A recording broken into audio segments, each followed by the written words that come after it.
ನಮಸ್ಕಾರ 30 ನಿಮಿಷ 30 ಸುದ್ದಿ ವಿಶೇಷ ಬುಲೆಟಿನ್ಗೆ ಸ್ವಾಗತ.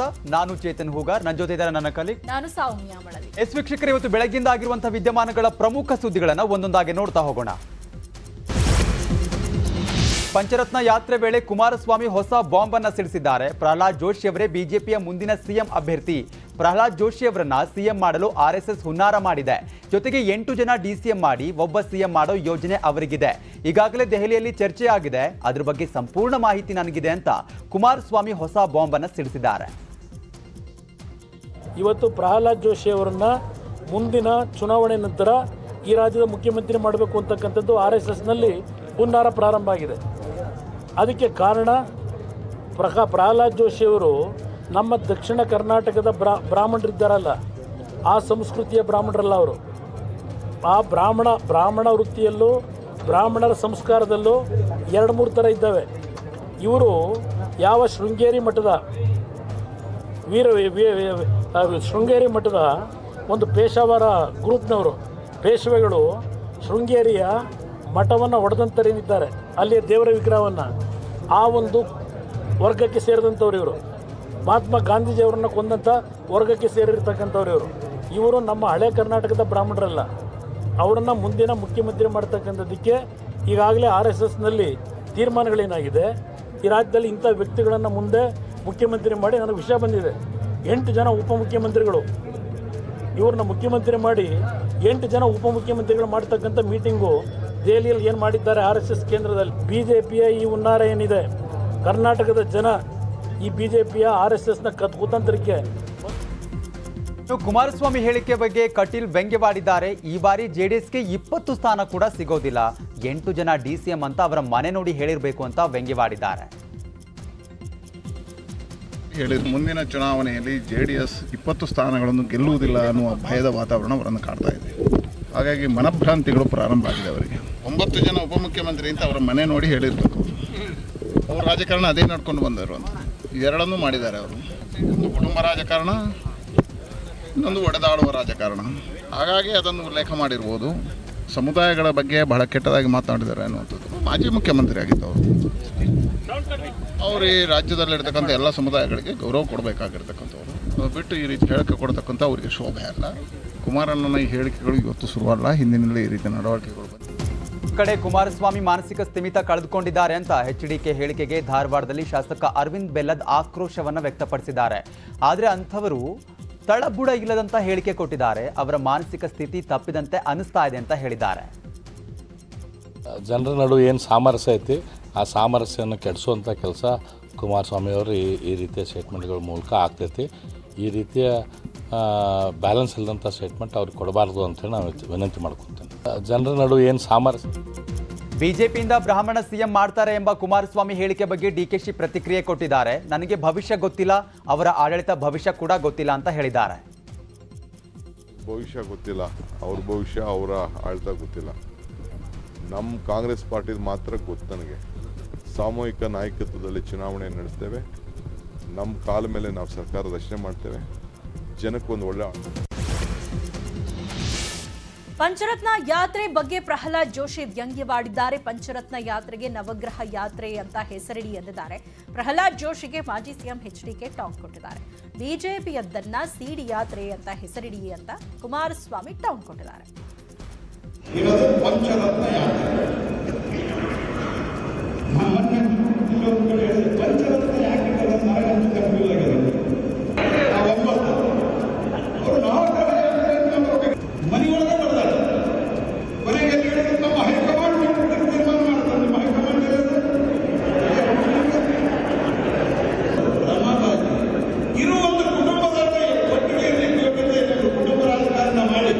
ನಂದು ಪಂಚರತ್ನ ರಥಯಾತ್ರೆ ಬಗ್ಗೆ ಲಘುವಾಗಿ ಮಾತನಾಡ್ತಕ್ಕಂಥ ಆ ವ್ಯಕ್ತಿಗೆ ನಾನೊಂದು ಮಾತು ಹೇಳಲಿಕ್ಕೆ ಬಯಸ್ತೀನಿ.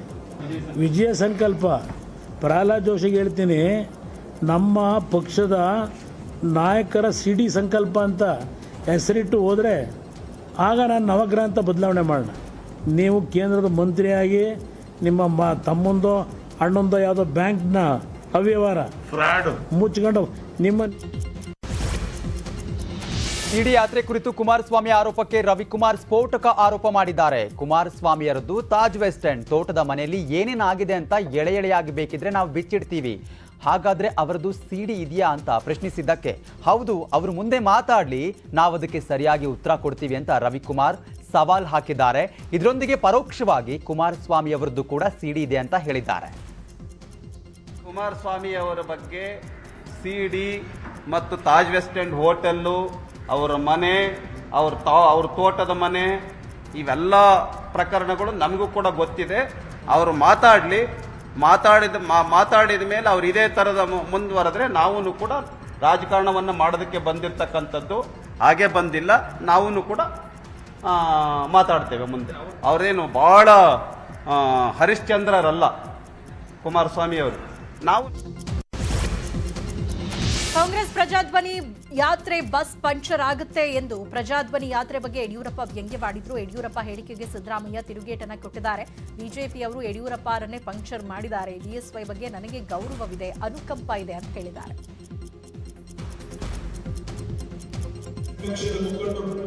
ಪ್ರವಾಸ ಮಾಡ್ತಿದ್ದಾರೆ. ಬಸ್ ಯಾತ್ರೆ 2 ತಂಡಗಳಲ್ಲಿ ಈಗಾಗಲೇ ಅತೃಪ್ತಿ, ಅಸಮಾಧಾನ ಕಾಂಗ್ರೆಸ್ನಲ್ಲಿ ತುಳುಕ್ತಾ ಇರೋದನ್ನ ತಾವೆಲ್ಲ ನೋಡ್ತಾ ಇದ್ದೀರಾ. ಕಾಂಗ್ರೆಸ್ ಬಸ್ ಯಾತ್ರೆ ಪ್ರಾರಂಭ ಆಗಿದ್ರು ಸಹ ಅತೃಪ್ತಿ ನಾವು ಗಮನಿಸಿದ್ದೀರಾ. ಹಿರಿಯ ಮುಖಂಡರಾದಂತಹ ಪರಮೇಶ್ವರ್ ಅವರು ಬೇಸರ ವ್ಯಕ್ತಪಡಿಸಿರುವಂತದ್ದು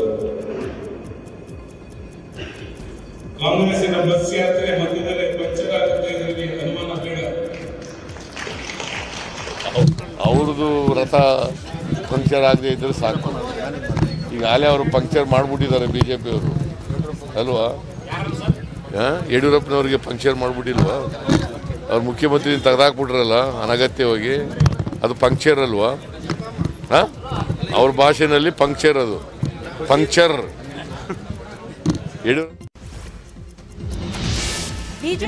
ಇನ್ನು ಬಿಜೆಪಿಯವರು ಕೋಮು ಗಲಭೆ ಮಾಡಿಸ್ತಾರೆ ಅಂತ ಸಂಸದ ಡಿಕೆ ಸುರೇಶ್ ಸ್ಫೋಟಕ ಆರೋಪ ಮಾಡಿದ್ದಾರೆ. ಸಿಟಿ ರವಿ ಹೇಳಿಕೆ ನೋಡಿದ್ರೆ ಗಲಭೆ ಮಾಡಿಸ್ತಾರೆ ಅನ್ನಿಸ್ತಾ ಇದೆ. ಬಿಜೆಪಿ ನಾಯಕರು ಕರಾವಳಿ, ಬೆಂಗಳೂರಲ್ಲಿ ಅಶಾಂತಿ ಮೂಡಿಸೋದಕ್ಕೆ ಹೊರಟಿದ್ದಾರೆ. ಅವರು ನೀಚರು ಅಂತ ಡಿಕೆ ಸುರೇಶ್ ಹೇಳಿಕೆ ಕೊಟ್ಟಿದ್ದಾರೆ. ಸಿಟಿ ರವಿ ಅವರು ಪಾಕಿಸ್ತಾನಕ್ಕೆ ಮಾಹಿತಿ ಬಂದಿರಬೇಕು ಅಂತ ಹೇಳಿ ವ್ಯಂಗ್ಯ ಮಾಡಿರೋದು ನೋಡಿದ್ರೆ ನನಗೆ ಅನ್ನಿಸ್ತಾ ಇದೆ ಭಾರತೀಯ ಜನತಾ ಪಕ್ಷ ಅತಿ ಶೀಘ್ರದಲ್ಲೇ ಕೋಮುಗಲಭೆಯನ್ನ ಮಾಡಲಿಕ್ಕೆ ಸಜ್ಜಾದಂತೆ ಕಾಣಿಸ್ತಾ ಇದೆ. ರಾಜ್ಯದಲ್ಲಿ ಅಶಾಂತಿ ಮೂಡಿಸ್ತಕ್ಕಂಥ ಮುನ್ಸೂಚನೆಯನ್ನ ಸಿಟಿ ರವಿಯವರು ಕರಾವಳಿ ಪ್ರದೇಶದಲ್ಲಿರ್ಬೋದು, ಬೆಂಗಳೂರಿನಲ್ಲಿರ್ಬೋದು, ಬೇರೆ ಬೇರೆ ಕಡೆ ಇರ್ಬೋದು, ತಕ್ಷಣ ಸಿಟಿಯವರ ರವಿಯವರ ಮೇಲೆ ಕೇಂದ್ರ ಮತ್ತು ರಾಜ್ಯ ಸರ್ಕಾರ ಎರಡೂ ಕೂಡ ನಿಗಾ ವಹಿಸಿ ಮುಂದೆ ಆಗ್ತಕ್ಕಂಥ ಎಲ್ಲ ಚುನಾವಣೆಗೆ ಮುಂಚಿತವಾಗಿ ಏನು ಈ ರಾಜ್ಯದಲ್ಲಿ ಅಶಾಂತಿಯನ್ನ ಮೂಡಿಸಲಿಕ್ಕೆ ಪಾಕಿಸ್ತಾನವನ್ನ ಹೆಸರನ್ನ ಪ್ರಸ್ತಾಪ ಮಾಡಿದರೆ ಇದು ಅವರ ಹುನ್ನಾರ. ಹಾಗಾಗಿ ಅವರ ಮೇಲೆ ಸೂಕ್ತ ಕಾನೂನು ಕ್ರಮ ತೆಗೆದುಕೊಂಡು ಈ ಮಾಹಿತಿಯನ್ನ ಕಲೆಕ್ಟ್. ಸುರೇಶ್ ಹೇಳಿಕೆಗೆ ಸಚಿವ ಡಾಕ್ಟರ್ ಕೆ ಸುಧಾಕರ್ ಟಾಂಗ್ ಕೊಟ್ಟಿದ್ದಾರೆ. ಚುನಾವಣೆ ಹತ್ತಿರ ಬಂದಾಗ ಈ ರೀತಿಯ ಹೇಳಿಕೆಗಳು ಸಹಜ. ಡಿಕೆ ಸುರೇಶ್ ಈ ರೀತಿ ಮಾತನಾಡುವುದು ದುರಾದೃಷ್ಟಕರ. ಬಿಜೆಪಿ ತತ್ವ ಸಿದ್ಧಾಂತದ ಪಕ್ಷ ಅಂತ ಹೇಳಿಕೆ ಕೊಟ್ಟಿದ್ದಾರೆ. ಭಾರತೀಯ ಜನತಾ ಪಕ್ಷ ಒಂದು ತತ್ವ ಸಿದ್ಧಾಂತ ಆಶಯದ ಮೇಲೆ ಗೊತ್ತಾಯ್ತಲ್ಲ. ರಾಜಕಾರಣದಲ್ಲಿ ಕಾಂಗ್ರೆಸ್ನವರು ಬಿಜೆಪಿಯವ್ರ ಬಗ್ಗೆ ಆರೋಪ ಮಾಡ್ತಾರೆ, ಬಿಜೆಪಿಯವರು ಕಾಂಗ್ರೆಸ್ನ ಲೀಡರ್ಸ್ ಬಗ್ಗೆ ಆರೋಪ ಮಾಡೋದು ಇದು ಸಹಜ. ಇದೇನು ಹೊಸದೇನಲ್ವಲ್ಲ. ಈಗ ಹೊಸದಾಗಿ ಏನನ್ನು ಮಾಡ್ತಾ ಇದ್ದಾರೆ ಏನಿಲ್ಲ. ಅವರು ಮಾಡ್ತಾರೆ, ಇವರು ಮಾಡ್ತಾರೆ, ಜನತಾದಳದವರು ಮಾಡ್ತಾರೆ. ರಾಜಕಾರಣದಲ್ಲಿ ಇರುವಂಥದ್ದೇನೆ ಇದು. ಕೆಸರೆ ರಚಾಟ ಅನ್ನೋದೇನಿದೆ ಇದು ಸ್ವಾಭಾವಿಕ. ಈ ಚಪ್ಪಾಳೆ ಹೊಡಿತಾರೆ, ಕೆಲವರು ಚಪ್ಪಾಳೆ ಹೊಡಿಯೋದಕ್ಕೆ, ಕೆಲವರು ವಿಸಿಲ್ ಹಾಕ್ತಾರೆ ಅಂತೇಳಿ ಗ್ಯಾಲರಿಗೆ ಮಾತಾಡೋದಿದೆಯಲ್ಲ, ದಟ್ ಈಸ್ ನಾಟ್ ರೈಟ್. ಒಂದು ಲೆವೆಲ್ ಇಟ್ಕೋಬೇಕು, ಒಂದು ಸ್ಟ್ಯಾಂಡರ್ಡ್, ಒಂದು ಡೆಕೋರಮ್ ಇಟ್ಕೋಬೇಕು. ಕಾಂಗ್ರೆಸ್ನಲ್ಲಿ ಯಾವುದೇ ಟಿಕೆಟ್ ಗೊಂದಲ ಇಲ್ಲ. ಈಗಾಗಲೇ ಚುನಾವಣಾ ಸಮಿತಿ ಸಭೆ ಆಗಿದೆ. ಗೆಲ್ಲುವ ಅಭ್ಯರ್ಥಿಗಳಿಗೆ ಟಿಕೆಟ್ ನೀಡಲಾಗುತ್ತೆ. ಆದರೆ ಆಕಾಂಕ್ಷಿಗಳ ಸಂಖ್ಯೆ ಹೆಚ್ಚಾಗಿದೆ ಅಂತ ಮಾಜಿ ಕೆಪಿಸಿಸಿ ಅಧ್ಯಕ್ಷ ದಿನೇಶ್ ಗುಂಡೂರಾವ್ ಹೇಳಿದ್ರು. ಇದೇ ವೇಳೆ ಸಿಟಿ ರವಿ ಹೇಳಿಕೆಗೆ ದಿನೇಶ್ ಗುಂಡೂರಾವ್ ಕಿಡಿಕಾರಿದ್ರು. ಸ್ವಂತಹ ಬಲದ ಮೇಲೆ ಅಧಿಕಾರಕ್ಕೆ ಬರೋದು ಕಾಂಗ್ರೆಸ್ ಮಾತ್ರ. ಬಿಜೆಪಿ ತರಹ ಆಪರೇಷನ್ ಮಾಡಿ ಅಧಿಕಾರಕ್ಕೆ ನಾವು ಬರೋದಿಲ್ಲ ಅಂತ ತಿರುಗೇಟು ಕೊಟ್ಟರು.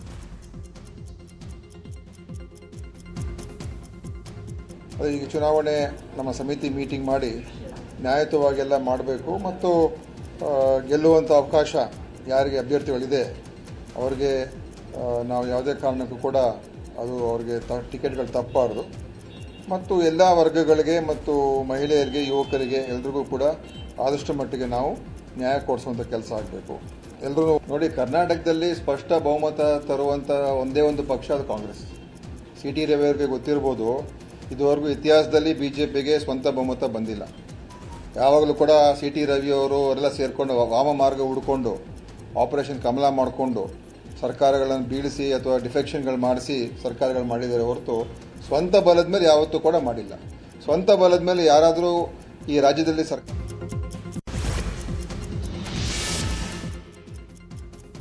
ಈ ವೇಳೆ ಮಾತನಾಡಿದ ಮಾಜಿ ಸಚಿವ KS ಈಶ್ವರಪ್ಪ, ರಾಜ್ಯದ ಮೊದಲ ಪೇಜ್ ಪ್ರಮುಖ ಸಭೆ ನಡೀತಾ ಇದೆ. ಸಂಘಟನೆ ಇರುವಂತಹ ಪಕ್ಷ ಅಂದ್ರೆ ಬಿಜೆಪಿ. ಕಾಂಗ್ರೆಸ್ ಕಾರ್ಯಕ್ರಮದಲ್ಲಿ ಜನ ಸೇರಿಸ್ತಾರೆ, ಆದರೆ ಜನರು ಬಿಜೆಪಿಗೆ ಮಾತ್ರ ಮತ ಹಾಕ್ತಾರೆ. ಹಿಂದಿನ ಚುನಾವಣೆಗಳಲ್ಲಿ ಇದು ಸಾಬೀತಾಗಿದೆ ಅಂತ ಹೇಳಿದ್ದಾರೆ. ಒಂದು ಮಾತು ಮಾತ್ರ ನಾನು ಹೇಳಕ್ಕೆ ಇಷ್ಟಪಡ್ತೇನೆ. ಇವತ್ತು ಕರ್ನಾಟಕ ರಾಜ್ಯದಲ್ಲಿ ಸಂಘಟನೆ ಇರೋಂಥ ಪಾರ್ಟಿ ಬಿಜೆಪಿ ಮಾತ್ರ. ಹೇಳ್ಕೊತಿದ್ದಾರೆ ಕಾಂಗ್ರೆಸ್ನವರು, ಹೇಳ್ಕೊತಿದ್ದಾರೆ JDSನವರು. ಜನ ಸೇರಿಸ್ತಾರೆ, ಜನ ಸೇರ್ತಾರೆ, ಅಲ್ಲಿಂದ ಮುಂದೆ ಹೋಗ್ತಾರೆ. ಆ ಜನ ಬಂದು ಅದು BJPಗೆ ವೋಟ್ ಮಾಡ್ತಾರೆ. ಒಂದು ಮಾತು ಮಾತ್ರ ನಾನು ಹೇಳಕ್ಕೆ ಇಷ್ಟಪಡ್ತೇನೆ. ಇವತ್ತು ಕರ್ನಾಟಕ ರಾಜ್ಯದಲ್ಲಿ ಸಂಘಟನೆ ಇರೋಂಥ ಪಾರ್ಟಿ ಬಿಜೆಪಿ ಮಾತ್ರ. ಹೇಳ್ಕೊತಿದ್ದಾರೆ ಕಾಂಗ್ರೆಸ್ನವರು, ಹೇಳ್ಕೊತಿದ್ದಾರೆ JDSನವರು. ಜನ ಸೇರಿಸ್ತಾರೆ, ಜನ ಸೇರ್ತಾರೆ, ಅಲ್ಲಿಂದ ಮುಂದೆ ಹೋಗ್ತಾರೆ. ಆ ಜನ ಬಂದು ಅದು BJPಗೆ ವೋಟ್ ಮಾಡ್ತಾರೆ. ಒಂದು ಮಾತು ಮಾತ್ರ ನಾನು ಹೇಳಕ್ಕೆ ಇಷ್ಟಪಡ್ತೇನೆ. ವಿಜಯನಗರ ಜಿಲ್ಲೆ ಹೂವಿನಹಡಗಲಿ ತಾಲೂಕಿನ ಮೈಲಾರದಲ್ಲಿ ಮಾಜಿ ಸಿಎಂ ಸಿದ್ದರಾಮಯ್ಯ ಯಾತ್ರಿ ನಿವಾಸ ಉದ್ಘಾಟಿಸಿದ್ರು. ಈ ವೇಳೆ ಮಾತಾಡಿದ ಸಿದ್ದರಾಮಯ್ಯ ಬಿಜೆಪಿ ನಾಯಕರ ವಿರುದ್ಧ ವಾಗ್ದಾಳಿ ನಡೆಸಿದ್ರು. ಕೆಲವರು ಸಿದ್ದರಾಮಯ್ಯ ಏನ್ ಮಾಡಿದ್ದಾರೆ ಅಂತ ಟೀಕೆ ಮಾಡ್ತಾರೆ. ಟೀಕೆ ಮಾಡೋರಿಗೆ ನಾನು ಹೆದರೋದಿಲ್ಲ ಅಂತ ಸಿದ್ದು ಗುಡುಗಿದ್ರು. ಕೆಲವರು ಮಾತಾಡ್ತಾರೆ, ಏನ್ ಮಾಡೋದು, ನಾನು ಅದಕ್ಕೆಲ್ಲ ತಲೆ ಕೆಡಿಸ್ಕೊಳ್ಳಕ್ ಹೋಗಲ್ಲ. ನಾವು ಅದಕ್ಕೆಲ್ಲ ತಲೆ ಕೆಡಿಸ್ಕೊಳ್ಳಲ್ಲ. ಯಾರು ಟೀಕೆ ಮಾಡ್ತಾರೆ ಅದಕ್ಕೆಲ್ಲ ಎದುರಗೂ ಇಲ್ಲ. ನಾನು ಮಾಡ್ತಕ್ಕಂಥ ಕೆಲಸದಲ್ಲಿ ನನಗೆ ಸರಿ ಅಂತ ಅನ್ಸಿದ್ರೆ, ಅದು ನ್ಯಾಯಯುತವಾಗಿದೆ ಅಂತ ಅನ್ಸಿದ್ರೆ ಮಾಡೋದೆ. ಯಾವನು ಹೇಳಿದ್ರು ಕೂಡ ನಿಲ್ಸೋದು ಇಲ್ಲ. ರಾಜಕೀಯದಲ್ಲಿ ನಾನು ಅಧಿಕಾರಕ್ಕೋಸ್ಕರ ಇದ್ದಿಲ್ಲ. ಯಾವಾಗ ಅಧಿಕಾರ ಬರ್ತದೆ, ಅಧಿಕಾರ ನಾನು 13 ಚುನಾವಣೆಗಳಿದೆ. 13ರಲ್ಲಿ 8 ಚುನಾವಣೆಗಳಲ್ಲಿ ಗೆದ್ದಿದ್ದೇನೆ, 5 ಚುನಾವಣೆಗಳಲ್ಲಿ ಸೋತಿದ್ದೇನೆ. ಸೋಲು ಗೆಲುವೆಲ್ಲ ಇರ್ತವೆ. ಸೋತೆ ಅಂದ್ಬಿಟ್ಟು ಮನೆಗೆ ಸೇರ್ಕೊಂಡಿರ್ಲಿಲ್ಲ. ಸೋತಾಗ್ಲೂ ಸಾಮಾಜಿಕ ನ್ಯಾಯದ ಪರವಾಗಿ ಹೋರಾಟ ಮಾಡಿದ್ದೇನೆ. ಅಧಿಕಾರದಲ್ಲಿ ಇದ್ದಾಗಲೂ ಸಾಮಾಜಿಕ ನ್ಯಾಯದ ಪರವಾಗಿ ಹೋರಾಟ ಮಾಡಿದ್ದೇನೆ. ಬೆಳಗಾವಿ ಗ್ರಾಮಾಂತರ ಶಾಸಕಿ ಲಕ್ಷ್ಮೀ ಹೆಬ್ಬಾಳ್ಕರ್ ವಿರುದ್ಧ ಗೋಕಾಕ್ ಬಿಜೆಪಿ ಶಾಸಕ ರಮೇಶ್ ಜಾರಕಿಹೊಳಿ ವಿಷಕನ್ನೆ ಅಂತ ಗಂಭೀರವಾಗಿ ಆರೋಪ ಮಾಡಿದ್ದಾರೆ. ರಮೇಶ್ ಜಾರಕಿಹೊಳಿ ಆರೋಪಕ್ಕೆ ಹೆಬ್ಬಾಳ್ಕರ್ ಎಮೋಷನಲ್ ಉತ್ತರ ಕೊಟ್ಟಿದ್ದಾರೆ. ಹೆಣ್ಮಕ್ಳು ಹಂತ ಹಂತದಲ್ಲೂ ಕೂಡ ಅಗ್ನಿ ಪರೀಕ್ಷೆ ಎದುರಿಸಬೇಕಾಗುತ್ತೆ. ಸೀತಾಮಾತೆ ಕೂಡ ಅಗ್ನಿ ಪರೀಕ್ಷೆಯಿಂದ ತಪ್ಪಿಸಿಕೊಳ್ಳೋದಕ್ಕೆ ಆಗ್ಲಿಲ್ಲ. ಇನ್ನು ಲಕ್ಷ್ಮೀ ಹೆಬ್ಬಾಳ್ಕರ್ ಯಾವ ಲೆಕ್ಕ ಅಂತ ಹೇಳಿದ್ದಾರೆ. ರಾಜಕಾರಣದಲ್ಲಿ ಮಹಿಳೆಯರಿಗೆ ಬಹಳಷ್ಟು ಕಷ್ಟ. ಹಂತ ಹಂತದಲ್ಲಿ ನಾವು ಅಗ್ನಿ ಪರೀಕ್ಷೆಯನ್ನ ಕೊಡಬೇಕಾಗುತ್ತೆ. ಆ ಸೀತಾ ಮಾತೆಯನ್ನೇ ಅಗ್ನಿ ಪರೀಕ್ಷೆ ತಪ್ಪಿಸ್ಕೊಳಕ್ ಆಗ್ಲಿಲ್ಲ. ಇನ್ನು ನಯನ ಮೋಟಮ್ಮ ಯಾವ ತಪ್ಪಲ ಲಕ್ಷ್ಮೀ ಹೆಬ್ಬಾಳ್ಕರ್. ಸುಮಲತಾ ಬೆಂಬಲಿಗರ ಸಭೆಗೆ ಹೋದ್ರೆ ಹುಷಾರ್, ಹೀಗಂತ ಮಂಡ್ಯ ಜಿಲ್ಲಾ ಕಾಂಗ್ರೆಸ್ ನಾಯಕರು ತಮ್ಮ ಕಾರ್ಯಕರ್ತರಿಗೆ ಖಡಕ್ ಎಚ್ಚರಿಕೆ ಕೊಟ್ಟಿದ್ದಾರೆ. ಜಿಲ್ಲಾ ಕಾಂಗ್ರೆಸ್ ಅಧ್ಯಕ್ಷ CD ಗಂಗಾಧರ್ ಮಾತಾಡಿ, ಯಾವುದೇ ಕಾರಣಕ್ಕೂ ಸುಮಲತಾ ಬೆಂಬಲಿಗರ ಸಭೆಗೆ ಹೋಗಬೇಡಿ. ಈಗಾಗಲೇ ಹೋಗಿರುವವರು ಮತ್ತೆ ಅದೇ ತಪ್ಪು ಮಾಡಬೇಡಿ. ಒಂದು ವೇಳೆ ಸೂಚನೆ ಧಿಕ್ಕರಿಸಿದ್ರೆ ಜಿಲ್ಲಾ ನಾಯಕರಿಗೆ ದೂರು ನೀಡೋದಾಗಿ ಹೇಳಿದ್ದಾರೆ. ಪಕ್ಷದ ಮುಖಂಡಗಳು ಆ ಸಭೆಯಲ್ಲಿ ಭಾಗವಹಿಸ್ತಕ್ಕಂಥ ಅವಶ್ಯಕತೆ ಇಲ್ಲ. ಪಕ್ಷ ಏನು ತೀರ್ಮಾನ ತಕ್ಕಂಥದ್ದು ಅದನ್ನು ಮಾಡೋಣ. ಬಟ್ ಆ ತೀರ್ಮಾನ ಆಗುವಂಥ ಸಭೆಗೆ ತಾವು ಹೋಗುವಂಥ ಅವಶ್ಯಕತೆ ಇಲ್ಲ ಅಂತ ಸೂಚನೆ ಕೊಟ್ಟಿದ್ವಿ. ಲೋಕಸಭಾ ಸದಸ್ಯರ ಬೆಂಬಲಿಗರ ರಾಜಕೀಯ ತೀರ್ಮಾನಕ್ಕೆ ಸಂಬಂಧಪಟ್ಟಂಗೆ ನಮ್ಮ ಪಕ್ಷದ ಮುಖಂಡರುಗಳು ಕಾರ್ಯಕರ್ತರು ಯಾರು ಹೋಗೋ ಅವಶ್ಯಕತೆ ಇಲ್ಲ ಅಂತ ಹೇಳಿ. ಮಂಗಳೂರಲ್ಲಿ ಕಾಂಗ್ರೆಸ್ ಟಿಕೆಟ್ ಪೈಪೋಟಿ ಇದ್ದು ಜನಾರ್ದನ ಪೂಜಾರಿ ಪ್ರಭಾವ ಬಳಸಿ ಟಿಕೆಟ್ ಗಿಟ್ಟಿಸುವಂತಹ ಪ್ಲಾನ್ ನಡೆಸಲಾಗ್ತಾ ಇದೆ. ಜನಾರ್ದನ ಪೂಜಾರಿಯಿಂದ ಡಿಕೆಶಿಗೆ ಕರೆ ಮಾಡಿಸಿ ಟಿಕೆಟ್ ಮನವಿ ಮಾಡಲಾಗಿದೆ. ಯುವ ಕಾಂಗ್ರೆಸ್ ಪ್ರಧಾನ ಕಾರ್ಯದರ್ಶಿ ಆಶಿತ್ ಪಿರೇರಾ ಜನಾರ್ದನ ಪೂಜಾರಿ ಮನೆಗೆ ತೆರಳಿ ಒತ್ತಡ ಹೇರಿದ್ದು ಪೂಜಾರಿ ಅವರಿಂದ ಡಿಕೆಶಿಗೆ ಕರೆ ಮಾಡಿ ಟಿಕೆಟ್ ಕೊಡುವಂತೆ ಹೇಳಿದ್ದಾರೆ.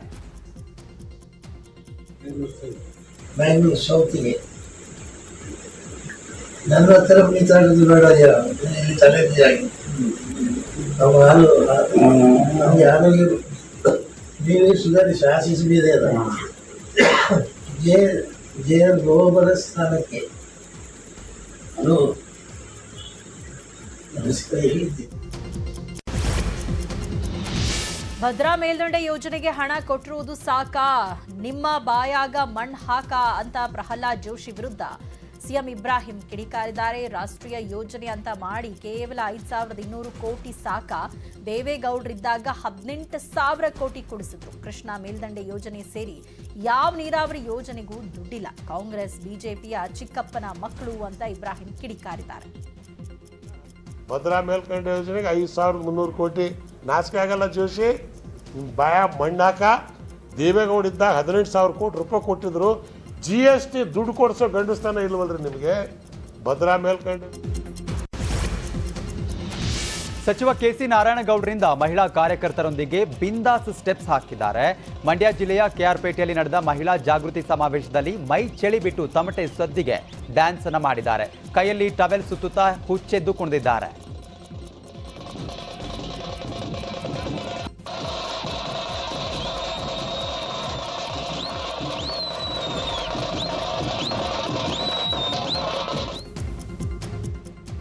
ಸತ್ಯ ಹರಿಶ್ಚಂದ್ರ ಚಿತ್ರದ ಹಾಡಿಗೆ ಆರ್ ಅಶೋಕ್ ಹಾಗೂ ಶಾಸಕ ಸಿಟಿ ರವಿ ಡ್ಯಾನ್ಸ್ ಮಾಡಿದ್ದಾರೆ. ಕುಲದಲ್ಲಿ ಕೀಳ್ಯಾವುದೋ ಹುಚ್ಚಪ್ಪ ಸಾಂಗ್ಗೆ ವೇದಿಕೆಯಲ್ಲೇ ಕುಣಿದಿದ್ದಾರೆ.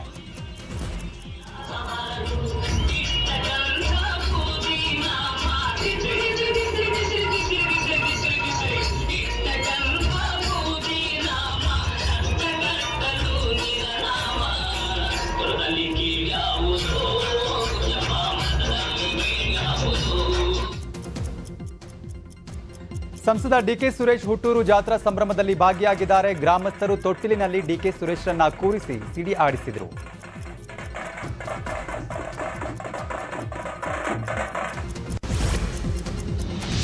ನಾಳೆ ಕಲ್ಪತರು ನಾಡು ತುಮಕೂರಿಗೆ ಪ್ರಧಾನಿ ನರೇಂದ್ರ ಮೋದಿ ಆಗಮಿಸಲಿದ್ದಾರೆ. ಗುಬ್ಬಿ ತಾಲೂಕಿನ ನಿಟ್ಟೂರು ಬಳಿಯ HAL ಹೆಲಿಕಾಪ್ಟರ್ ಕಾರ್ಖಾನೆಯನ್ನು ಉದ್ಘಾಟಿಸಲಿದ್ದಾರೆ ಪ್ರಧಾನಿ ಮೋದಿ.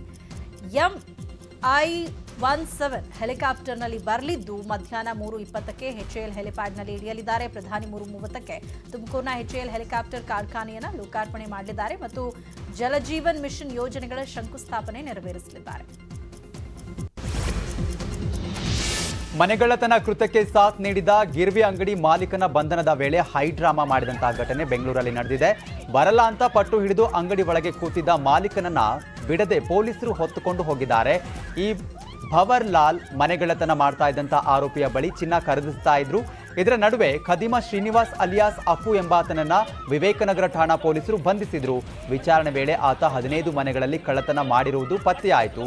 ಆ ಚಿನ್ನವನ್ನ ಮಾರಿದ ಮೂಲವನ್ನ ಪೊಲೀಸರು ಹುಡುಕೋದಕ್ಕೆ ಆರಂಭಿಸಿದ್ರು. ಈ ವೇಳೆ ಭವರ್ ಲಾಲ್ ಮಾಹಿತಿ ಪೊಲೀಸರಿಗೆ ಸಿಕ್ಕಿತ್ತು.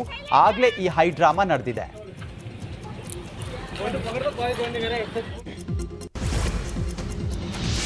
ನಕಲಿ ಆಭರಣ ಕೊಟ್ಟು ಅಸಲಿ ಆಭರಣ ದೋಚಿದ ಅಜೀಂ ಟೀಮ್ನನ್ನ ಬಂಧಿಸಲು ಅಮೃತಹಳ್ಳಿ ಪೊಲೀಸರು ಹುಡುಕಾಟ ಆರಂಭಿಸಿದ್ದಾರೆ. ಬೆಂಗಳೂರಿನ ಧನಲಕ್ಷ್ಮಿ ಜ್ಯುವೆಲರ್ಸ್ನಲ್ಲಿ 10 ಲಕ್ಷದ ಚಿನ್ನಾಭರಣ ಖರೀದಿಸಿರೋ ಅಜ್ಜಿ ಗ್ಯಾಂಗ್ ಇದೀಗ ತಲೆಮರೆಸಿಕೊಂಡಿದ್ದಾರೆ. ಹಳೆಯ ಆಭರಣ ಕೊಟ್ಟು ಹೊಸ ಒಡವೆ ಖರೀದಿಸಬೇಕು ಅಂತ ಅಜ್ಜಿ ಹೇಳಿದ್ದಾರೆ. ಬಳಿಕ ಬ್ಯಾಗಿಂದ 240 ಗ್ರಾಂ ತೂಕದ ಅಸಲಿ ಸರ ತೆಗೆದಿದ್ದಾರೆ. ನಾಳೆ ಬಂದು ಚಿನ್ನ ಖರೀದಿ ಮಾಡ್ತೇವೆ ಅಂತ ಹೇಳಿ ಹೊರಟು ಹೋಗಿದ್ದಾರೆ. ಮರುದಿನ ನಕಲಿ ಗುಂಡಿನ ಸರ ತೆಗೆದುಕೊಂಡು ಬಂದು ಚಿನ್ನದಂಗಡಿ ಮಾಲೀಕನಿಗೆ ನೀಡಿದ್ದಾರೆ. ನಿನ್ನೆ ಪರೀಕ್ಷಿಸಿದ ಸರ ಅಂತ ಮತ್ತೆ ಪರಿಶೀಲಿಸದೆ ತೆಗೆದುಕೊಂಡಿದ್ದಾನೆ. ಗುಂಡಿನ ಸರವನ್ನೇ ಬಂಡವಾಳ ಮಾಡಿಕೊಂಡು ಅಜ್ಜಿ ಗ್ಯಾಂಗ್ ಧನಲಕ್ಷ್ಮಿ ಜ್ಯುವೆಲರ್ಸ್ನಲ್ಲಿ 10 ಲಕ್ಷದ ಶಾಪಿಂಗ್ ಮಾಡಿದ್ದಾರೆ. ಉಂಗುರ, ಓಲೆ, ಸರ ಸೇರಿದಂತೆ 168 ಗ್ರಾಂ ತೂಕದ ಅಸಲಿ ಆಭರಣ ಖರೀದಿಸಿದ್ದಾರೆ. ಬಳಿಕ ಅಂಗಡಿ ಮಾಲೀಕ ಅಜ್ಜಿ ನೀಡಿದ್ದ ಸರ ಮಾರಾಟಕ್ಕೆಂದು ಚಿಕ್ಕಪೇಟೆಗೆ ಬಂದಾಗ ನಕಲಿ ಸರ ಅನ್ನೋದು ಗೊತ್ತಾಗಿದೆ. ಸಿಲಿಕಾನ್ ಸಿಟಿಯಲ್ಲಿ ಮಿಡ್ನೈಟ್ನಲ್ಲಿ ಕಿಡಿಗೇಡಿಯೋರ್ವ ಪುಂಡಾಟವನ್ನು ಮಾಡಿದ್ದಾನೆ. ಮಚ್ಚುಗಳಿಂದ 3 ಕಾರ್ 1 ಆಟೋ ಕಿಟಕಿ ಗಾಜುಗಳನ್ನು ಜಖಂ ಮಾಡಿದ್ದಾನೆ. ಮಧ್ಯರಾತ್ರಿ 2 ಗಂಟೆ ಸುಮಾರಿಗೆ ಈ ಘಟನೆ ನಡೆದಿದ್ದು ಆರೋಪಿಗಾಗಿ ಪೊಲೀಸರು ತಲಾಶ್ ನಡೆಸಿದ್ದಾರೆ. ಮಧ್ಯಪ್ರದೇಶದ ರತ್ಲಾಂನಲ್ಲಿ ಇಬ್ಬರು ಕಳ್ಳರು ಬುಲೆಟ್ ಬೈಕ್ ಕದ್ದಿದ್ದಾರೆ. ಮಧ್ಯರಾತ್ರಿ ಬಂದ ಕಳ್ಳರು ಮೊದಲಿನ ಬೈಕ್ ಅನ್ನ ಹೊರ ತೆಗೆದಿದ್ದಾರೆ. ಬಳಿಕ ಅದನ್ನು ಸ್ಟಾರ್ಟ್ ಮಾಡಿ ಕದ್ಕೊಂಡು ಹೋಗಿದ್ದಾರೆ. ಘಟನೆಯ ದೃಶ್ಯಾವಳಿ ಸಿಸಿಟಿವಿಯಲ್ಲಿ ಸೆರೆಯಾಗಿದೆ.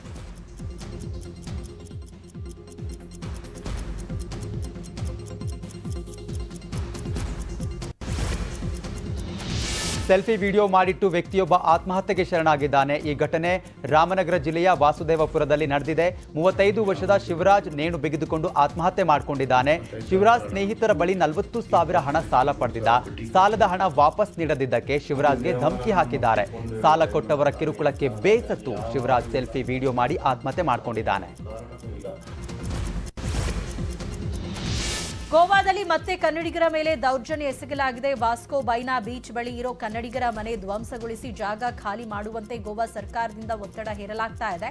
ಸುಮಾರು 1,100ಕ್ಕೂ ಹೆಚ್ಚು ಕನ್ನಡಿಗರಿಗೆ ನಿತ್ಯ ಟಾರ್ಚರ್ ಕೊಡಲಾಗ್ತಾ ಇದೆ. ಈ ಕುರಿತು ಸಿಎಂ ಬೊಮ್ಮಾಯಿಗೆ ಗೋವಾ ಕನ್ನಡಿಗರು ಮನವಿ ಮಾಡಿದ್ದಾರೆ. ಪಾಕಿಸ್ತಾನದಲ್ಲಿ ಮತ್ತೊಂದು ಬಾಂಬ್ ಬ್ಲಾಸ್ಟ್ ಸಂಭವಿಸಿದೆ. ಕ್ವೆಟ್ಟಾದಲ್ಲಿ ಸೇನಾ ಯೋಧರನ್ನ ಗುರಿಯಾಗಿಸಿ ದಾಳಿ ನಡೆದಿದ್ದು 2 ಯೋಧರಿಗೆ ಗಾಯಗಳಾಗಿದೆ. ಇಂದು ಕ್ವೆಟ್ಟಾದಲ್ಲಿ ಕ್ರಿಕೆಟ್ ಪಂದ್ಯ ಆಯೋಜನೆಗೊಂಡಿತ್ತು. ಅದೇ ಸಮಯಕ್ಕೆ ಬಾಂಬ್ ಬ್ಲಾಸ್ಟ್ ಆಗಿದ್ದು ಪಂದ್ಯವನ್ನು ಸ್ಥಗಿತಗೊಳಿಸಲಾಗಿದೆ.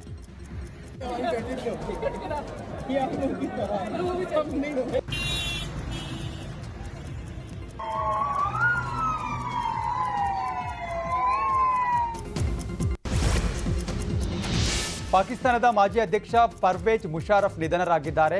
ದೀರ್ಘಕಾಲದಿಂದ ಅನಾರೋಗ್ಯದಿಂದ ಬಳಲ್ತಾ ಇದ್ದ ಮುಷಾರಫ್ ರಾವಲ್ಪಿಂಡಿಯ ಸೇನಾಪಡೆಯ ಆಸ್ಪತ್ರೆಯೊಂದರಲ್ಲಿ ಮೃತಪಟ್ಟಿದ್ದಾರೆ. ಕಾರ್ಗಿಲ್ ಯುದ್ಧಕ್ಕೆ ಕಾರಣವಾಗಿದ್ದ 78 ವರ್ಷದ ಮುಷಾರಫ್ ಅಪರೂಪದ ಕಾಯಿಲೆಯಿಂದ ಬಳಲ್ತಾ ಇದ್ರು. 2016ರಿಂದ ದುಬೈನಲ್ಲಿ ಚಿಕಿತ್ಸೆ ಪಡಿತಾ ಇದ್ರು. ಆದರೆ ಚಿಕಿತ್ಸೆ ಫಲಕಾರಿಯಾಗದೆ ನಿಧನರಾಗಿದ್ದಾರೆ. ಬಾಂಗ್ಲಾದೇಶದಲ್ಲಿ ಹಿಂದೂಗಳ ಸ್ಥಿತಿ ಹೇಳತೀರದಾಗಿದೆ. 2022 ಬಾಂಗ್ಲಾದೇಶದ ಹಿಂದೂಗಳ ಮೇಲೆ ನಡೆದ ದೌರ್ಜನ್ಯದ ಲೆಕ್ಕ ಹೊರಬಿದ್ದಿದೆ. 2022ರಲ್ಲಿ ಬರೋಬ್ಬರಿ 154 ಹಿಂದೂಗಳನ್ನು ಕೊಲ್ಲಲಾಗಿದೆ. 66 ಹಿಂದೂ ಯುವತಿಯರ ಮೇಲೆ ಅತ್ಯಾಚಾರ ನಡೆದಿದೆ. 128 ಹಿಂದೂ ದೇಗುಲಗಳನ್ನು ಒಡೆದು ಹಾಕಲಾಗಿದೆ. ಗುಜರಾತ್ನಲ್ಲಿ ಬ್ಯಾಂಕ್ಗೆ ನುಗ್ಗಿದ 2 ಗ್ರಾಹಕರು ಬ್ಯಾಂಕ್ ಸಿಬ್ಬಂದಿಗೆ ಹಿಗ್ಗಾಮುಗ್ಗಾ ಥಳಿಸಿದ್ದಾರೆ. ಈ ಘಟನೆ ನಾಡಿಯಾಡ್ ಶಾಖೆಯ ಬ್ಯಾಂಕ್ ಆಫ್ ಇಂಡಿಯಾದಲ್ಲಿ ನಡೆದಿದೆ. ಸಾಲದ ವಿಚಾರಕ್ಕೆ ಸಂಬಂಧಿಸಿದಂತೆ ಗ್ರಾಹಕರಿಬ್ಬರು ಬ್ಯಾಂಕ್ ಸಿಬ್ಬಂದಿಗೆ ಥಳಿಸಿದ್ದಾರೆ. ಈ ವಿಡಿಯೋ ಸದ್ಯ ವೈರಲ್ ಆಗಿದೆ.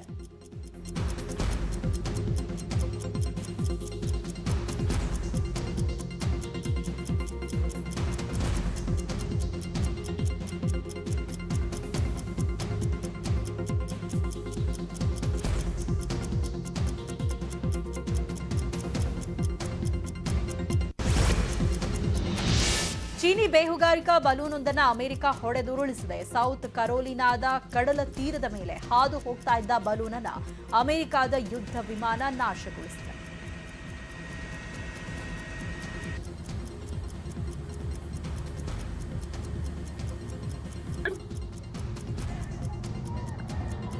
They shot it!